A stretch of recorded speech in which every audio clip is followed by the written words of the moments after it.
nós vamos ter um período aí de interlúdio, ou seja, de intervalo, que a Bíblia não fala nada, mas nós temos, pela riqueza de assuntos históricos que foram guardados para nós em livros e tal, nós temos informações a respeito desse período em que não houve profecia bíblica. É um tempo que a gente chama de silêncio de Deus. Então, o período intertestamentário é o quê? Um tempo de silêncio de Deus. Tempo que Deus calou-se, não concedeu profecia aos profetas para deixarem para nós. Mas já preparando para um segmento da história, que é no ato 4, a vinda de Jesus, a vinda do rei. Parece que eu coloquei errado ali, mas não se preocupem. E depois nós vamos ver como a igreja vai propagar as notícias do reino e do rei. E por fim, uma etapa que nós ainda não vivenciamos na nossa história humana, que é a segunda volta de Cristo, mas que nós estamos aguardando ansiosamente como filhos de Deus.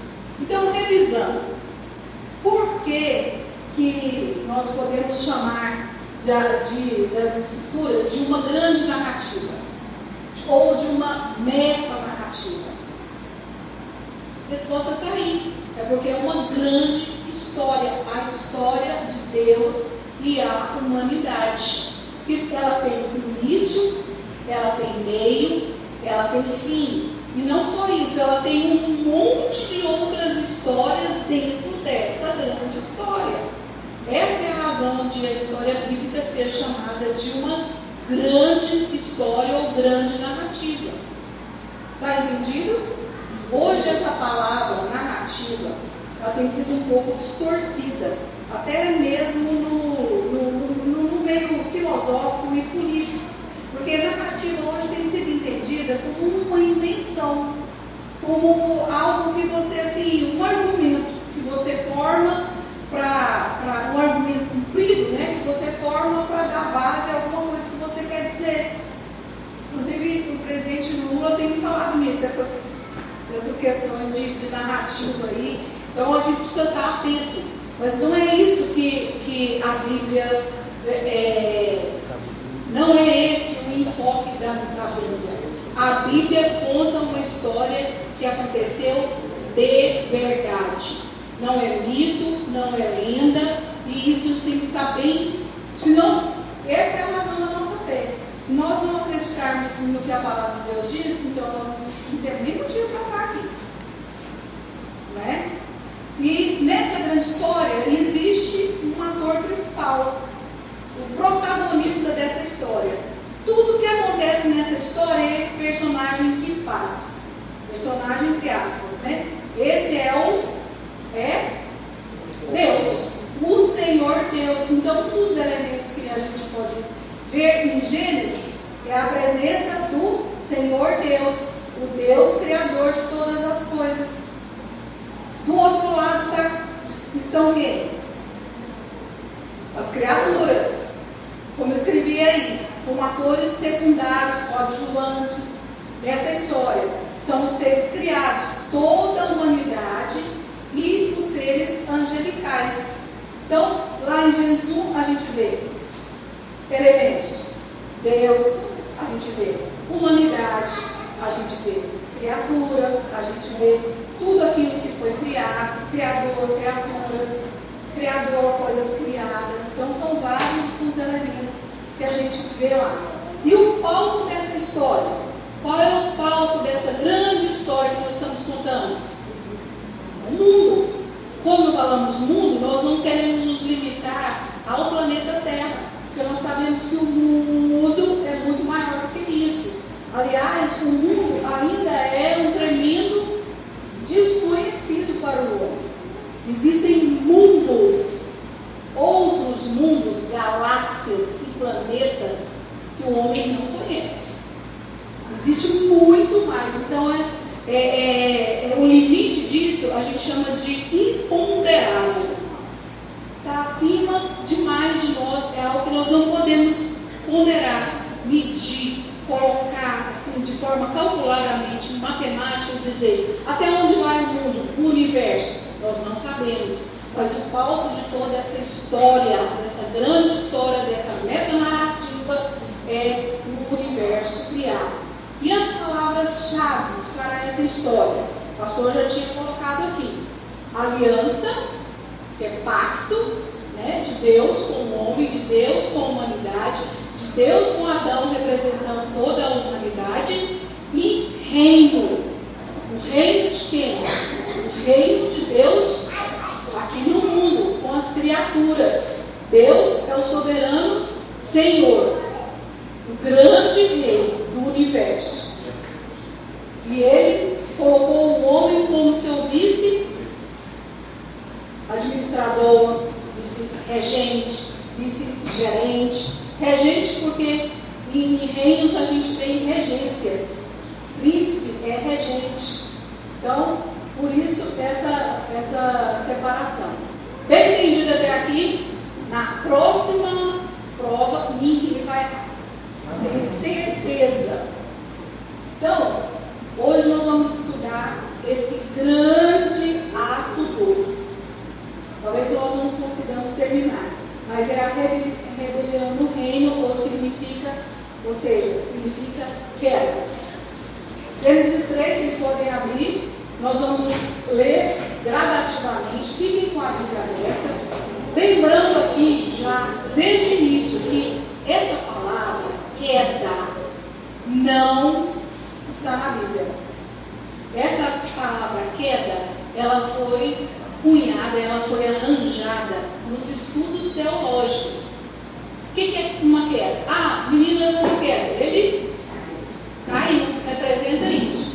O homem caindo do seu estado original, do seu estado de perfeição, do seu estado de integridade moral, de tudo aquilo que, da perfeição com que Deus o fez. Isso significa queda, ou seja, houve uma mudança de nível. Né? Quem às vezes está em pé, está caído. Agora o homem está caído. Ele não tem mais o mesmo estado em que ele foi criado. Por isso chama-se queda. E quais são, então, quando eu falei que essa história tem início, meio e fim, é uma grande história. Como é que nós, na teologia, denominamos essas etapas? Nós falamos aqui. Qual é a primeira? Criação. Segunda. Bora lá, classe. Depois vocês consertam na prova. Criação. Queda. Redenção. Consumação. Ou seja, o desfecho. Acabamento de tudo. Essas são as 4 etapas dessa nossa história, dessa grande narrativa bíblica. Introdutoriamente, eu quero que você pense no lugar mais lindo que você já esteve. Aqui na terra. 1, 2, 3. Diga, irmão. Janinha.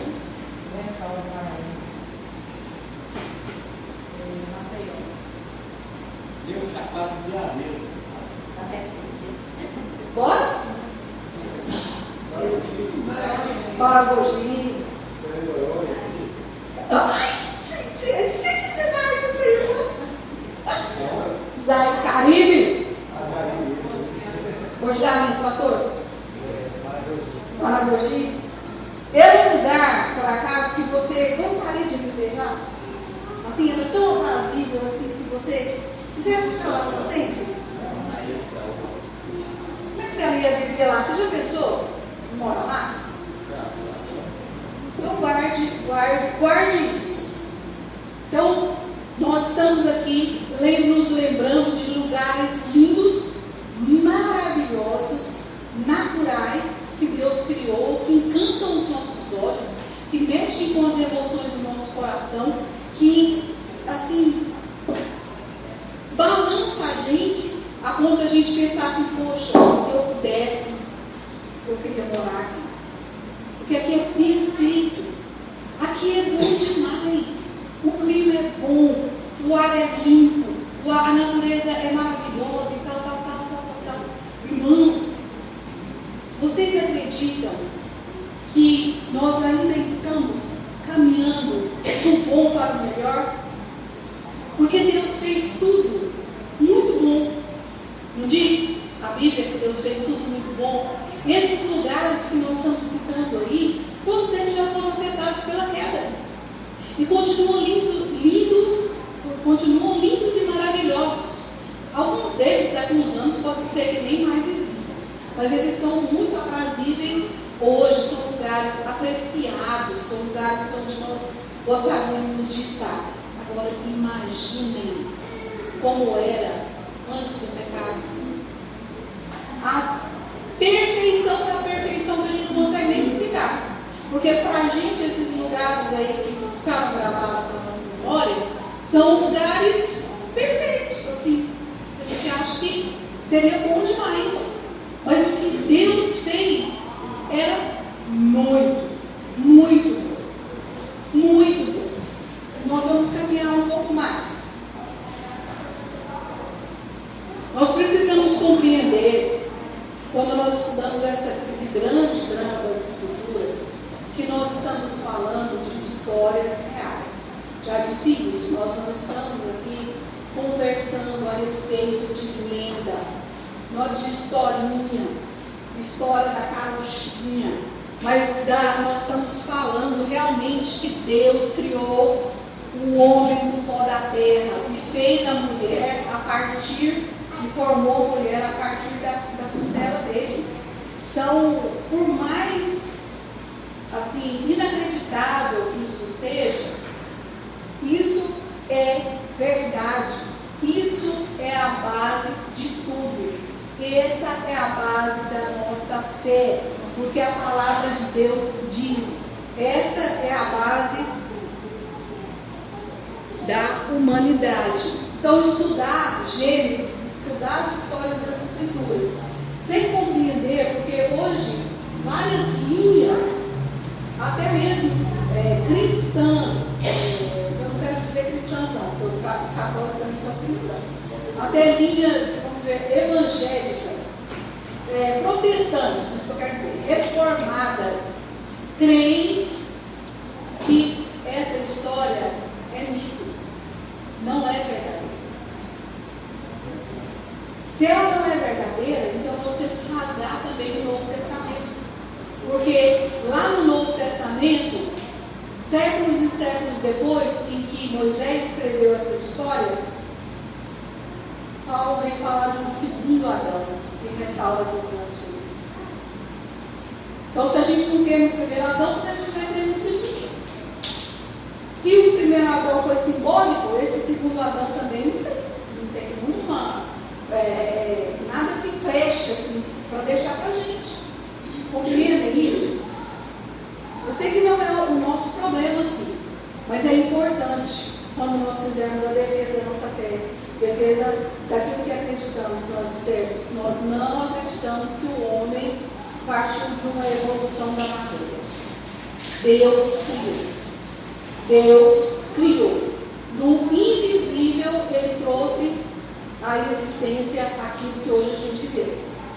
A segunda coisa que nós precisamos entender é que Adão, literalmente no hebraico, significa humanidade, é Adão, significa humanidade, Eva significa vida, a mãe de todos os seres viventes.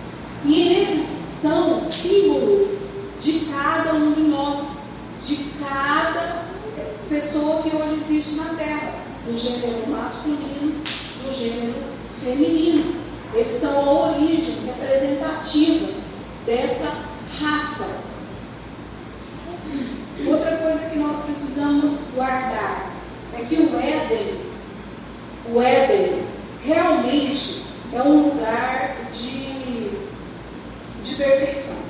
O Éden foi criado como um lugar perfeito, como um lugar, eu não diria só aprazível, mas vamos dizer assim, o melhor de tudo que Deus poderia fazer.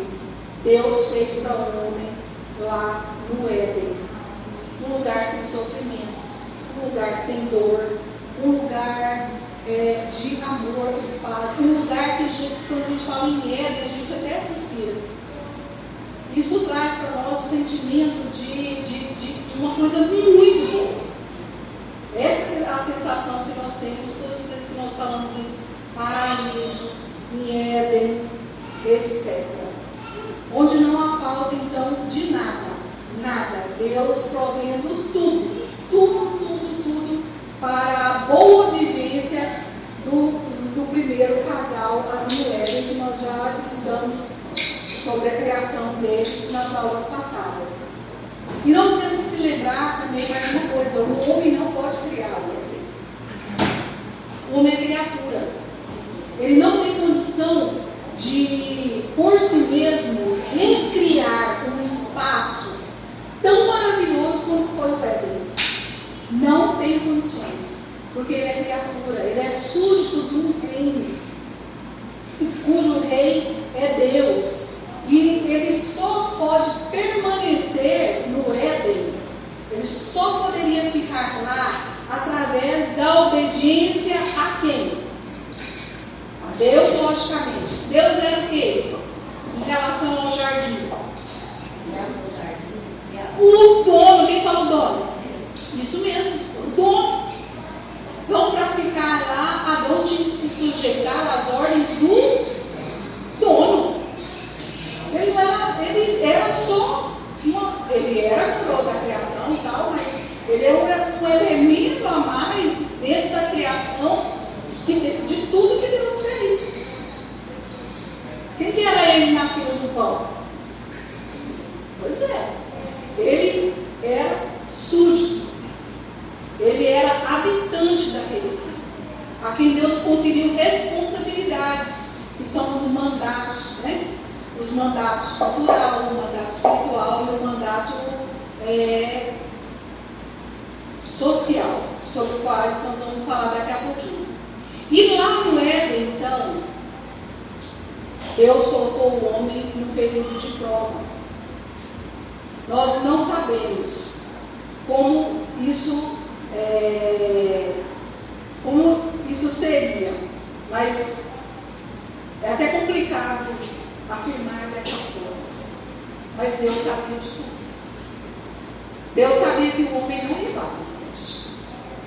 E essa é a incógnita, é a pergunta maior que fica matutando nas nossas cabeças. Se Deus sabia como pegar, então por que ele criou? Para a sua glória, para a manifestação da sua glória, porque ele queria se relacionar fora da divindade. Ou seja, Deus Pai, Deus Filho e Deus Espírito Santo, no conselho soberano da vontade deles, resolveram criar para se relacionar com a criatura. E o plano de Deus realmente era esse, que fosse uma relação harmoniosa, que os súditos do jardim, Adão e Eva e a sua descendência, continuassem a respeitar a vontade do dono do jardim. E o dono do jardim deu tudo para eles.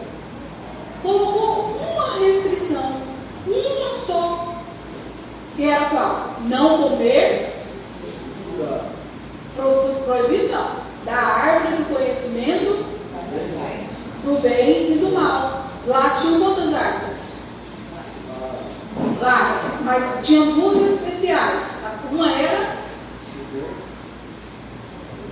a árvore do bem e do mal e a outra era a árvore da vida. Então nós pressupomos que Adão poderia morrer a qualquer tempo, certo? Porque ele tinha lá a árvore da vida. Dele se alimentando do fruto daquela árvore que não foi proibida por Deus, olha só, não foi proibida por Deus, só depois da queda, ele se manteria vivo, saudável, bem, continuaria a sua existência com plena eternidade na presença de Deus. Mas Deus botou o homem num período de prova, colocando lá também essa árvore do conhecimento do bem e do mal. E andaram muito mal aqueles dois de pensarem que realmente eles podiam conhecer o bem e era o Criador, o ser absoluto, e eles eram só criaturas. De onde partiu da cabeça deles entenderem que realmente eles seriam iguais a Deus? Como que uma criatura pode, por alguma coisa, se tornar igual ao Criador? É impossível. As substâncias, a essência, não combina. A essência de um é um. A essência de Deus é Criador, a essência do homem é criatura. Mesmo que o homem desse voltas e voltas no mundo procurando uma solução para, vamos dizer assim, subir de degrau, isso não aconteceria. Ele jamais seria conhecedor realmente do bem e do mal, vamos dizer assim, na sua plenitude, como Deus soberano conhece. Certo? E a gente vai analisar esses aspectos agora. A natureza humana, como eu falei do Éden, a natureza humana dita o desejo de Deus, ou seja, da presença de Deus. Nós ansiamos naturalmente pela presença de Deus e sua presença, ou seja, a gente deseja retornar à terra. O homem está em busca da felicidade. O homem está em busca de um lugar de sossego. O homem está em busca de estabilidade. Ele está em busca de paz. Ou seja, o que ele quer? Ele quer retornar àquele estado de sossego que ele perdeu. Isso é intuitivo, porque é da essência, da natureza do homem criado, ter esse anseio, esse anelo pela presença de Deus. Mesmo que o homem não saiba explicar esse desejo. E aí ele sai adorando tudo que ele acha que merece ser adorado, que é criatura como ele. Entenderam? É como Calvino disse: o homem queria de si os sensos divinitatis, o senso do divino está aqui, é uma marca, é um gene, é uma digital, está aqui. Nós somos criados por Deus, nós viemos de Deus e fomos criados para conviver com Deus e paramos o teste de ter essa boa convivência harmoniosa para sempre com Deus. Mas o anseio do nosso coração sempre vai buscar pelo divino, sempre vai buscar se apegar a alguma coisa. Essa é uma questão importante também. Agora nós vamos para o nosso texto e nós vamos ler de 1 até o número 5. Alguém abre e leia, por favor.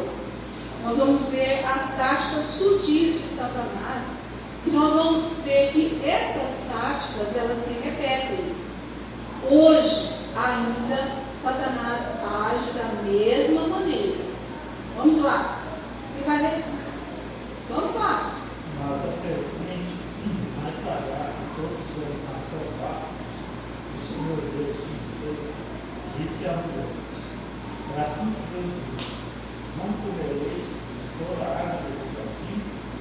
Respondeu-lhe a mulher: o fruto das árvores do jardim podemos comer, mas o fruto da árvore que está no meio do jardim, disse Deus: dele não comereis, nem tocareis dele, para que não morrais. Então a serpente disse à mulher: é certo que não morrereis, porque Deus sabe que no dia em que ele comerdes, se vos abrirão os olhos, como Deus sereis conhecedores do bem e do mal. Vejam só, uma coisa muito interessante, essa transposição do Gênesis 2 para o Gênesis 3. De repente nós temos uma presença. Uma presença que a Bíblia não explica a sua origem. Essa presença e essa origem essa origem ela é misteriosa. Mais tarde a humanidade vai compreender melhor essa presença. Mas é a presença do diabo, é a presença do mal, é a presença de um ser que foi criado junto com seres angelicais, mas já não estava mais no harmonioso relacionamento com Deus. E a Bíblia não nos explica, como o pastor já falou várias vezes, o Gênesis e a Bíblia não é um tratado científico.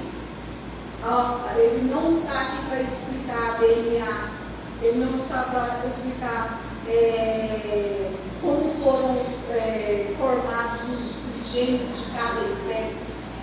Não é um tratado de ciências, mas é uma narrativa fidedigna de fatos. Então, não se diz nada a respeito da origem do mal.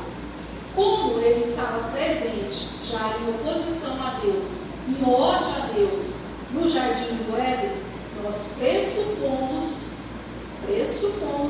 porque é o único caminho para nós encontrarmos uma resposta, que esse ser já existia. Correto?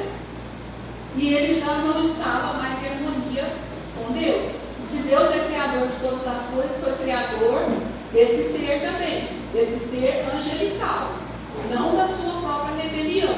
Nós vamos depois entender que Satanás se rebelou, e Judas vai falar que uma parte dos anjos caiu junto com o próprio Satanás e foram expulsos do céu.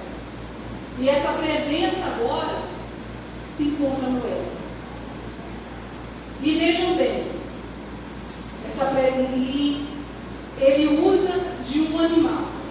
Esse animal era uma serpente, era uma cobra, que por natureza astuta, ele é ágil, ele é sagaz, mas aqui nós não estamos falando simplesmente de uma cobra, mas de uma cobra possuída por Satanás, usada por Satanás, para instigar, atrair a atenção, para instigar Eva à tentação, atrair a sua atenção, e é isso que nós estamos vendo agora, as táticas que Satanás usa.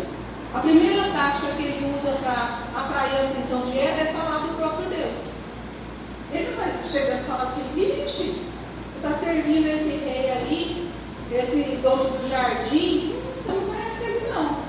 Não, é isso, você está.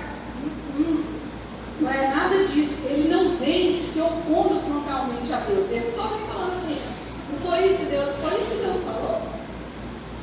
Quer dizer, ele tinha conhecimento de Deus, sabia quem era Deus, e inicia a conversa por um ponto de contato, de conexão, que ela compreendia muito bem o seu Deus. Uma sutileza muito grande para nós, que a gente tem que ficar atento, porque Satanás não vai vir falando para você: ó, não faça isso não, isso aí não vai adiantar nada não.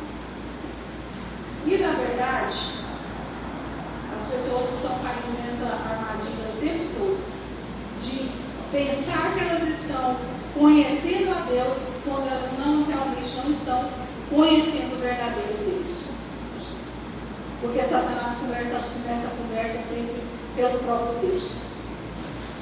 Então, foi isso que o Deus falou? Foi isso que Satanás perguntou para ela? Foi isso que Deus falou?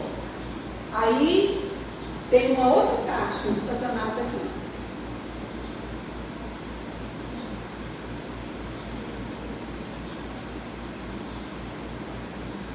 Ele colocou a interpretação de Deus em dúvida. A interpretação que a mulher provavelmente deveria ter recebido daquilo que Adão havia falado para ela. Por isso mesmo que Deus falou que não é para vocês comerem de nenhuma árvore do jardim. É isso? Está escrito aí? Por favor, me ajude. Foi isso mesmo que Deus falou? O que está escrito? Não. O que Satanás perguntou? Não. Como Satanás? É assim que Deus disse. Toda a árvore do jardim. Então, não comerei de toda a árvore do jardim. Então, a segunda tática é essa. Ele falou assim: é isso mesmo que ele falou? Vocês entenderam direitinho? A interpretação é essa. A ordem deve ser interpretada desse jeito: não comer nenhuma árvore do jardim. Aí ela falou assim: não foi isso que Deus falou, não. Nos versículos seguintes aí. Foi isso não. E ela ainda está sendo uma coisa mentinha. Ela falou: ele falou que a gente não pode comer de tudo. Mas dessa árvore está no meio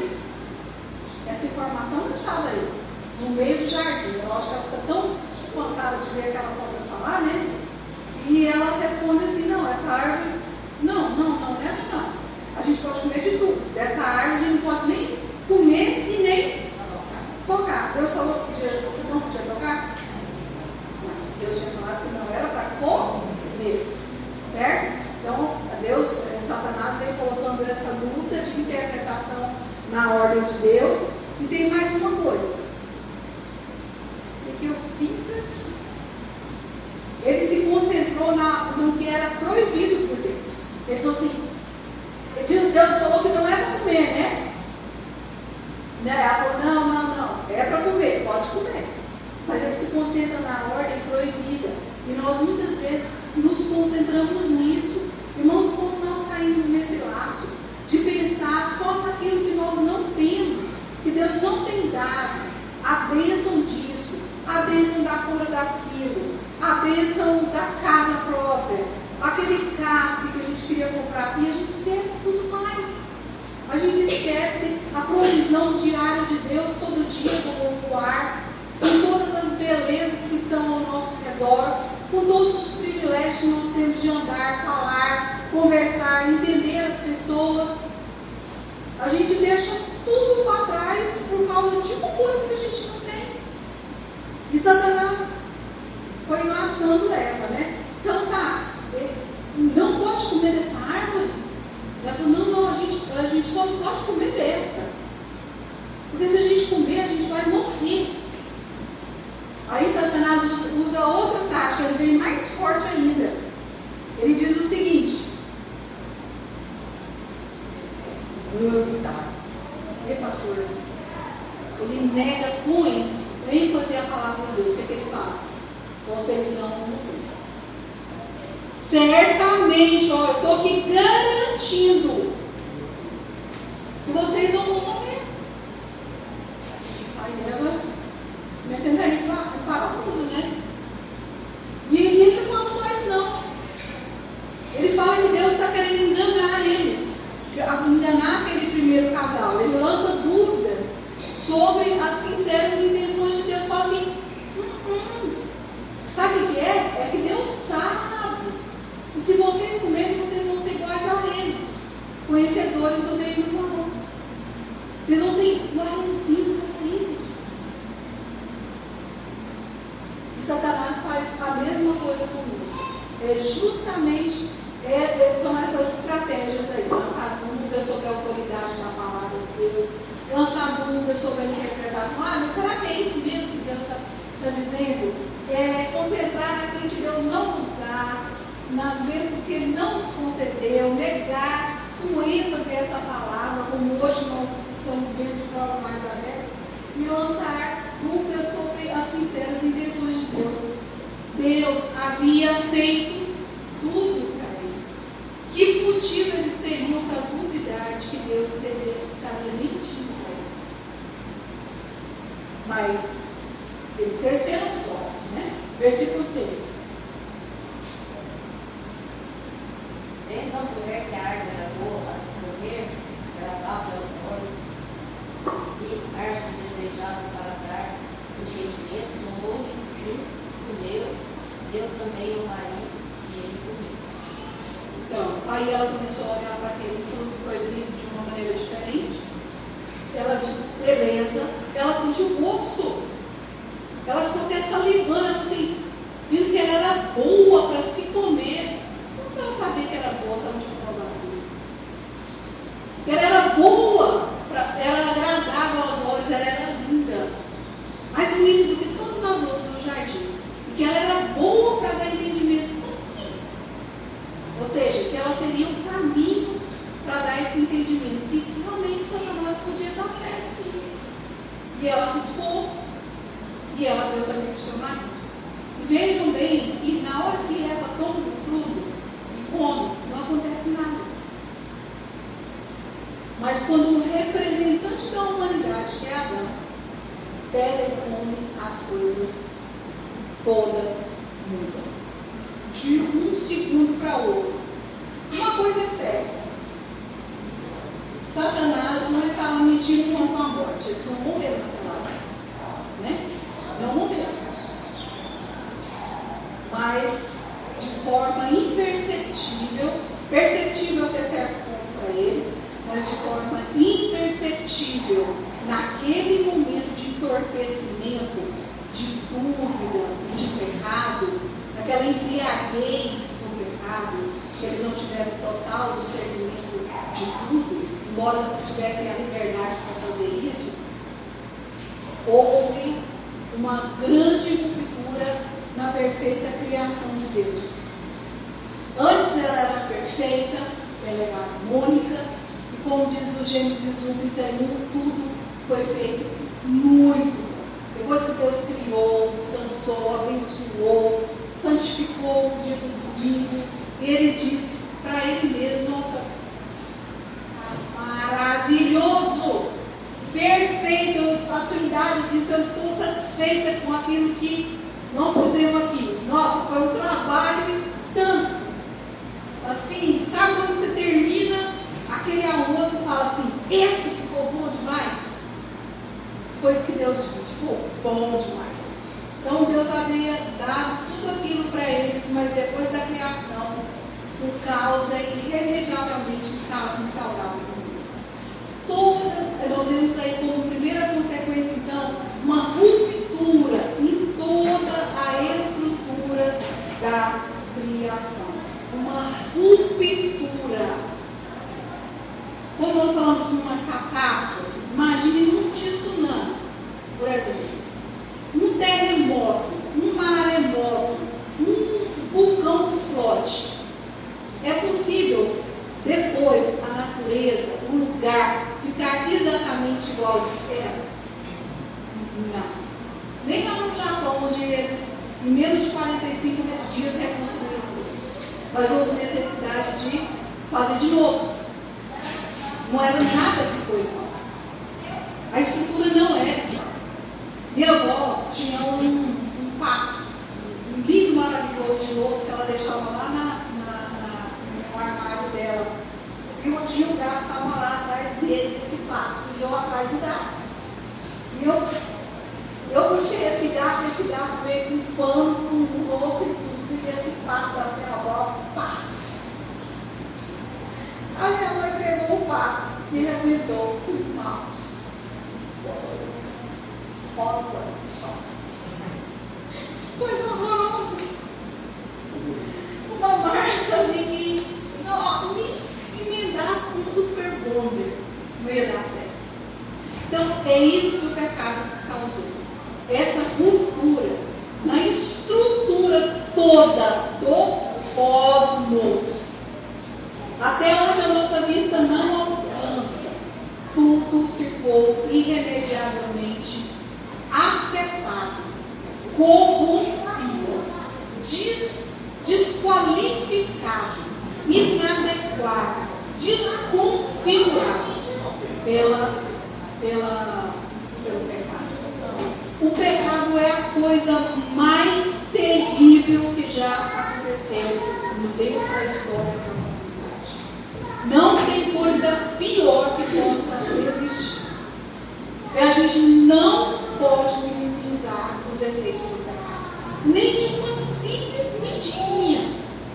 Lembrando que o próprio diabo é o pai da mentira, porque ele começou a mentir desde o começo, desde o início, falando besteira para Eva, e Eva foi enganada. Então a gente não pode, porque ele vai rompendo as estruturas da nossa mente, do nosso coração, nos fazendo frágeis, vulneráveis, até nós cairmos e pecarmos também. Porque esse é o intuito dele. Assim como ele odeia a Deus, ele quer que nós também estejamos vivendo em oposição a ele.